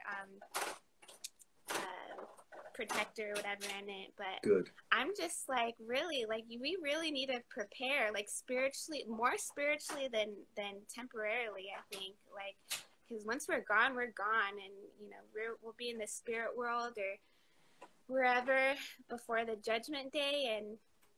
And what the LDS believe is you'll go to the spirit world, you'll either go to spirit prison or a spirit paradise. And with the spirit prison, you learn about Jesus Christ, and you get to have like a second chance to learn more about God and accept him. And if you choose that, then on judgment day, you'll get an immortal body, and there's different levels of the paradise that you could go. There's the celestial, terrestrial, and telestial glory. And there's the 3 different glories, and depending on, you know, how good you are on earth, then you'll be able to go to that glory. And it really makes sense because, you know, if you're a good person and, you know, you don't deserve to go to hell, you know, even if you don't have God, you know, if you're in if you've never been taught the gospel. So it's, you know, just because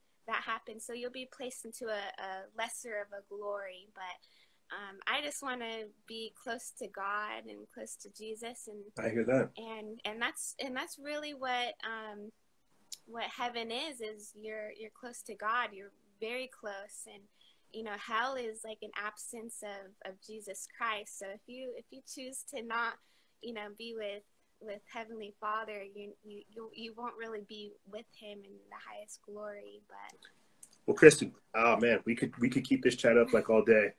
What do you want to? I gotta let you go. What do you want to leave the audience with?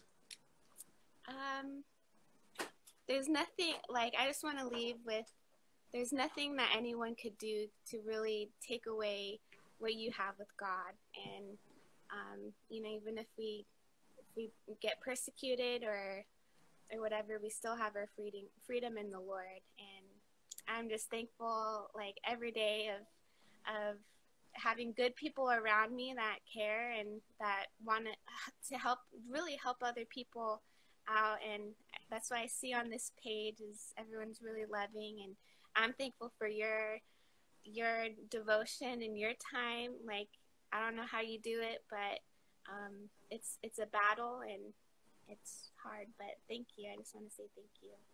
Well, I want to appreciate you giving us your kindness, man.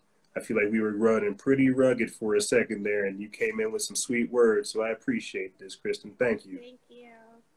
Hopefully I'll talk to you soon. Tell Noah I say goodbye and hello. All right. Thank you so much. There she goes. Kristen. Oh, man. Good stuff. You know, a lot of things were said in there. And I remember doing a show a couple weeks ago with you guys, where I had talked about going into Nod, or the land of Nod. You know, I talked about Cain and Abel, and how Cain slew his brother and then proceeded to go into Nod. And in the story that I used, the episode that I did, going into Nod, I talked about how Cain didn't go to hell, but he went into Nod. And while Nod is not a literal place, they describe it in biblical eschatology as being without God's blessing, essentially being cursed. That Nod is a state of being cursed. You can call that like, oh, people are shooting up, they're nodding out, you know, stuff like this. But what I'm trying to talk to you about is there is no such thing as an atheist. People know there's a God. People are deeply aware that there is a God and that there is a way to follow his commandments, even if you don't understand it. But, you know, before Kristen joined us, we talked about the satanic coming of age, the inverted coming of age, and how people know that there is a natural order to things, yet their arrogance and their hubris forces them to do the exact opposite. And so by doing so, they don't look for blessings. They again look for handouts. They look for more. They essentially get cursed. They put themselves in this state of arrested development. How could Cain have come out of Nod? Could he have acknowledged that he did kill his brother? Could he have asked for forgiveness? Could he have repented? Could there have been a number of things that he could have done? No, he didn't. He packed up his bags and said, you know what? I don't care how you feel, God. Am I my brother's keeper? But it doesn't matter. And so then he goes his way. So a fantastic call from our guest, Kristen, you know, because so many different things are said in that single conversation. You know, the fact that nobody has any power over you other than what you give, that ties into, again, what we were talking about in the previous segment, how you cannot vote for freedom. You could vote for freedom, but it's like seeing people that have like support Blue Lives Matter flags and then like won't tread on me stickers on them, and it's like you don't see how the police state that you're advocating for is the very people like taking your rights away. And so it's a very, very, very sophisticated thing that we're up against. But I very deeply agree. I definitely appreciate Kristen joining us, giving us her thoughts, man, because people are hurting out there, and unfortunately, they are in positions. They're in positions where their kind souls are being taken advantage of, and that's not fair. That's not fair. But you know, let me check and see real quick who's going to join us. Okay. Well, while people send us requests to join us, I'm going to briefly talk about, you know, the Black Awakening, widespread civil unrest, and other things such as that. You know, Kristen briefly talked about it, and I kind of talked about it right there. You know, how some people are using religion to carry out unspeakable acts. And when I talk about the rise of the Satanism, the rise of Luciferianism and things like this, there are people, occultists, Satanists and things like that, who know the Bible much deeper and in their own way, stronger than others. And so they use that understanding to their advantage. They know that there is a God. They know that there's a devil. They know that there's a Satan. They know that there's a Lucifer. And they just consciously choose to worship the devil, worship Satan, worship Lucifer. And so whenever we talked about this literally last week, whenever I played the clip of you, of that grown man in Boston, Massachusetts, dancing around in a circle after eating like either a mock heart or a real heart, saying praise to the chaos God. These people know what's happening and they're making conscious decisions. And so when we're talking about the Black Awakening, a lot of people have been let down by church. That's the sad truth. You know, Pope Francis came out last week, I think, and endorsed, I think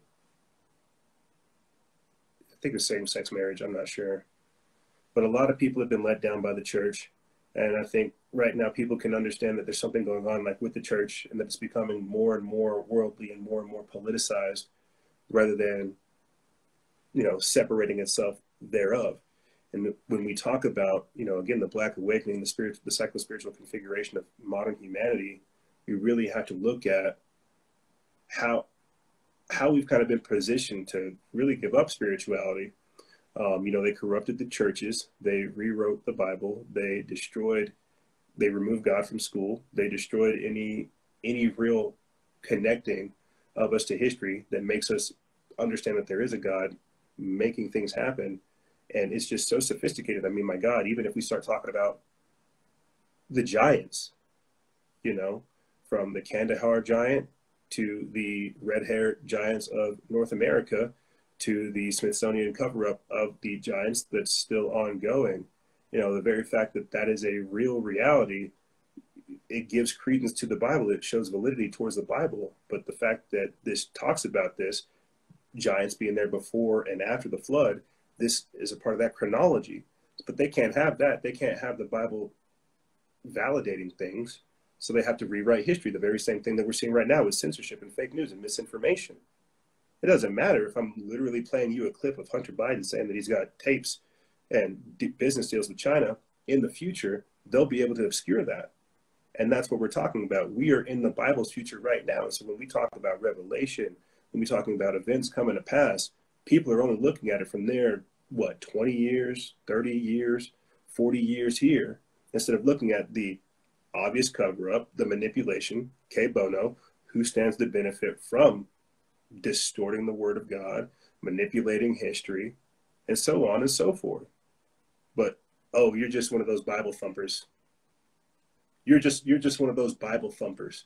Your opinion doesn't matter. And so when that happens, not only are they not willing to talk about real facts, again, bringing them facts, information, statistics, evidence, but they hit you with the ad hominem attacks. Oh, you're just a Bible thumper. oh, you're just a believer in one of those guys. It's like, yeah, but you don't understand what that belief truly means, do you? Because people have gotten into a philosophical or a super hyper woke mindset to where now, and we've talked about this unfortunately on the show, to where now it's become woke to hate God. It's become woke to say, as Antifa and Black Lives Matter activists say, F your Jesus. And so how do we get to this point to where we don't even debate the validity of the Bible? We just outright say, F God, F your Jesus, F for everything that you stand for. It doesn't matter. So when we're talking about the Black Awakening, my friends, let me look it up real quick. This is a different computer. Russ Disdar's The Black Awakening. Let's just briefly talk about this type of stuff, man. You know, again, a number of things. One of the things we talk about over here on the podcast or on the Instagram Live specifically is hybrid warfare, from financial warfare to biological warfare to psychological warfare to spiritual warfare to, again, financial warfare and so much more. People don't understand the varying different ways in which they're being combated. And when you guys heard me talk with Kristen right there about how her faith and how her belief and how her hope are going to get her through these tumultuous times, that's spiritual warfare right there. That's why they want you to get rid of the Bible. That's why they're destroying it in China. That's why we report on it, unfortunately, routinely on the page. Because your religion, if your religion and your spiritual configuration, if you can't protect that, you're not free. That's why, to me, spirituality is the highest form of revolutionary warfare, because you're saying, you know what, I choose to do something different. This is, again, more that pro-human, divinity-inspired, Renaissance-based future. We need to get back to recognizing that there is a God and that we need to be held accountable for our actions. And we just can't say stupid shit on our phone, not expecting to get hit in our mouth. This is foolishness. Let me get back up over here. I'm going to read you real quick from Amazon.com, where Russ Disdar put his book, The Black Awakening, up. This is in 2009. The Black Awakening, The Rise of the Satanic Super Soldiers and the Coming Chaos. He wrote this in 2009, my friends, so 11 years. It says, quote, "In this twilight of human history, darkness burns its black flame. Soon it will all erupt and fear will fly as the bloodshed begins. The Black Awakening will occur." And I have to pause right here because I've listened to Russ for so many years that he's actually talked about where the term the Black Flame comes from and where the Black Awakening, what that means is, and it's going to sound crazy, but satanic Nazis that survived World War II imparting some of the MK Ultra techniques that they had on other generations and perfecting that technique to where they could have what he calls as split multiple personalities that have the ability to either summon demons, acquire super strength, that have increased intelligence, that do astral projection, all different types of stuff like this. This is all talked about in his book, The Black Awakening. And so to get back to it, what he's really trying to make you aware of is, again, the different forms of what constitutes as a soldier, something that's able to kill you physically, something that's able to come at you spiritually, something that's able to manipulate your sense of well-being, manipulate your safety. Let me read more about this description.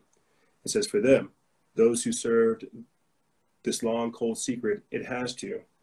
It's the only way to give the world a desperate reason, a willing but painful reason for the need of a new world order and a leader who will rule with a power that only the ancients felt." That's not a good definition. That is just the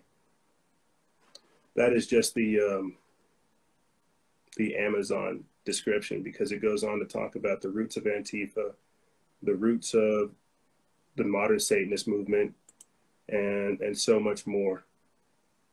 I'm going to go off of memory. Oh, right here. There you go. There it is. TheBlackAwakening.com. And this is the description that you guys can find over there. It says that the book, The Black Awakening, The Rise of the Satanic Super Soldiers and the Coming Chaos, is a very unique book. It is a combination of 26 years plus of investigative research, engaging demons, satanic powers, satanic chosen ones, super soldiers, biblical studies, and the insight of biblical prophecy that has not been spoken of or written about in a long time.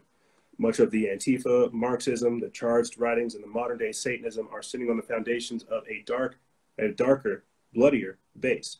The shadow system described in the scripture as the fourth kingdom, the beast system, or the mystery of iniquity, the global collective of a non-human demons, fallen angels, and human lives who choose. Psalms 2. And for someone like me, I know exactly what he's saying. And so he's writing this in 2009. Oh, that's crazy. I don't know how that, what does that say? Alligator skater? I don't know how that guy got himself kicked out. That's so crazy. Wow. Was he like saying something that like nobody wanted to hear? Holy shit. I don't know how that guy got himself kicked out. Maybe he should do that some more. Anyway, so I was talking about Russ Dizdar Black Awakening that he wrote back in like 2009, 11 years ago, about the roots of Antifa and the Satanism that we've covered over here on the show. Let me get back into this.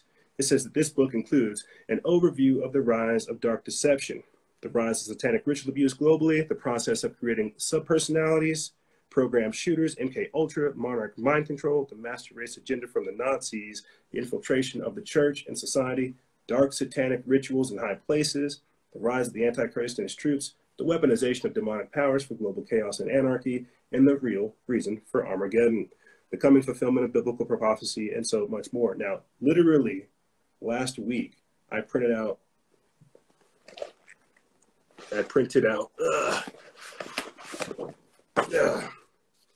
Oh, he was spamming nonsense? Is that why he got himself kicked?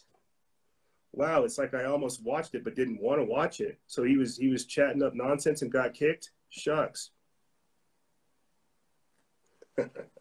So last week, I went ahead and took the liberty of printing out this document that I was trying to read to you guys. It's got references and everything else out.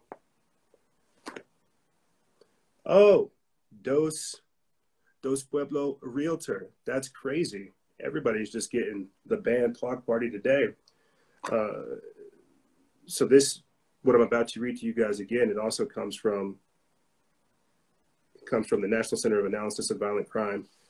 And I went over this just last week with you guys, the history of satanic ritual abuse and how this goes back as far as my childhood. So Russ Dizdar wrote this book in 2009, The Black Awakening, The Coming Rise of the Satanic Super Soldier. I'm coming up on, what am I, 28? Yeah, 28. I'll be 29 in January. Who do you think's out there in those streets? Before I go into this whole chaos, who do you think's out there in those streets? People that are my age. Why do you think I sometimes stand up for Antifa and their ability to stand up to organize their First Amendment? Why do you think I'm able to talk to you guys about like the mindset of the people that we're going up against? Because these are people that I've grown up with. Unfortunately, why do you think I'm so unfortunately well versed on all this evil satanic stuff? Because we were steeped in this and we had to make a choice. This guy relying on you think of this as an usual kind of fish shows us. Fucking realtors. Why are realtors coming in my feed? Anyway, old heads are not the ones out there in the streets. 25-year-olds and 30-year-olds and possibly even 40-year-olds are the ones out there causing this chaos.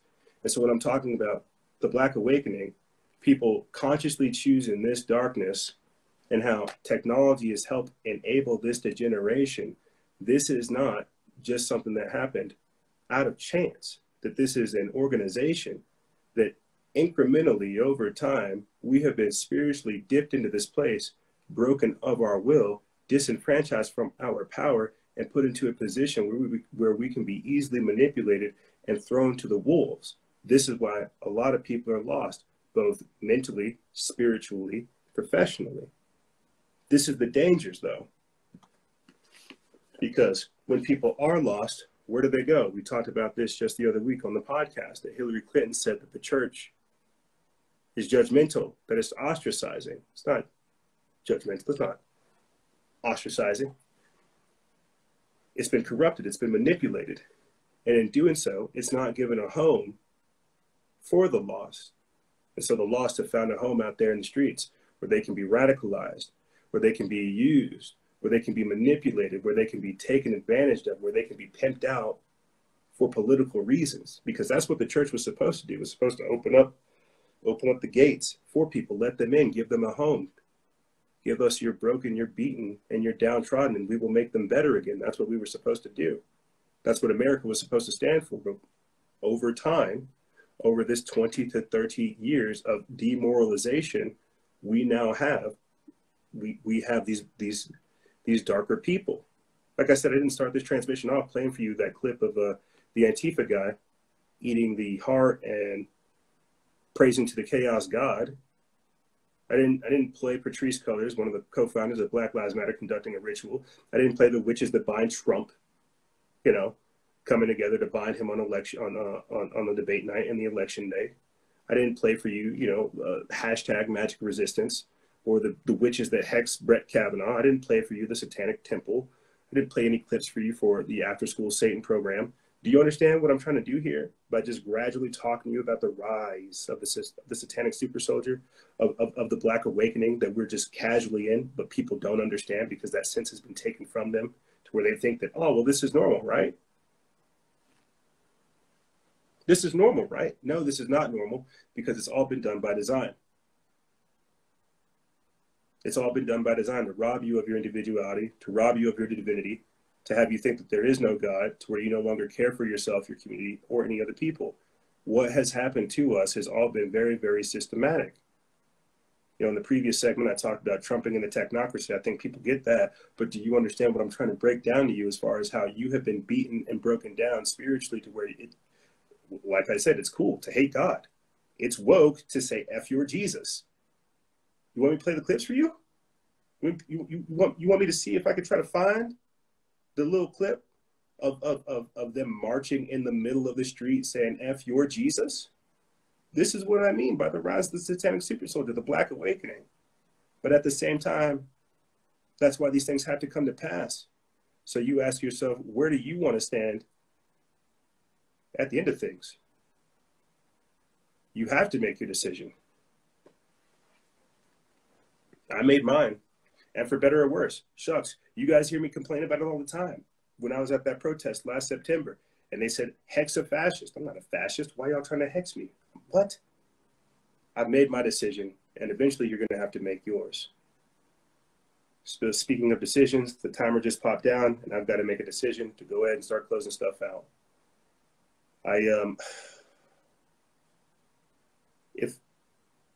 I'm sorry I didn't get to everybody that joined us. It says I have how is this? John Victor, I'm sorry I wasn't able to get you in. Kalinda, I'm sorry I wasn't able to get you in. Lieutenant Fox, I'm sorry I wasn't able to get you in. And Toots, I'm sorry I was unable to get you guys in. If you guys join in the first segment next week, join immediately. I'll let you guys go to the head of the line. I'll shut up. I'll put a mask on and I'll let you keep talking. But I'm sorry I wasn't able to join you guys. I'll let you guys join in this live. We've got about 35 seconds left. I want to say thank you to everybody else that did join and was a part of this. I will be back here again with you guys, Lord willing, next week, coronavirus free, covering these things and more. Hopefully with a better attitude and a little bit more energy. But like I said, ladies and gentlemen, I want to say thank you very much for tuning into this edition. I respect you and I do appreciate you, except for the clowns that like to talk that smack in the chat. They get hit with the ban. But like I said, we'll be back here again with you next week.